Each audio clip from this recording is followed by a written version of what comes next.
আমরা আশা করি যে যারা এই হত্যাযজ্ঞের সাথে জড়িত রয়েছে সরকারের কাছে আহ্বান করব যে তাদেরকে দৃষ্টান্তমূলক শাস্তির দাবি করছি, পাশাপাশি তাদেরকে খুঁজে বের করে আইনের আওতায় এনে তাদের দ্রুত বিচার করা হোক। কিন্তু এই রাজনৈতিক একটি অপচেষ্টার মাধ্যমে ইসলামিক দল এবং আমাদের নতুন দল তারা চেষ্টা করছে যে বিএনপিকে বিভিন্নভাবে মিথ্যাচার অপবাদ দিয়ে বিভিন্নভাবে দমিয়ে রাখার জন্য।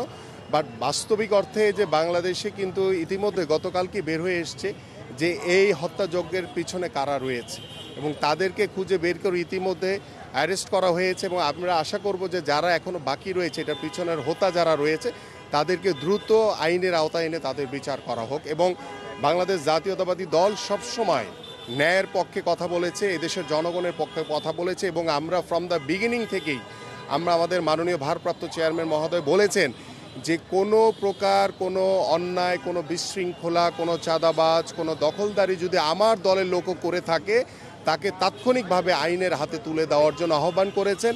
এবং আমরা জিরো টলারেন্স দেখিয়েছি যে আমরা সবসময় আইনের হাতে তুলে দিচ্ছি এবং পাশাপাশি আমরা আমাদের সাংগঠনিক ব্যবস্থা নিচ্ছি।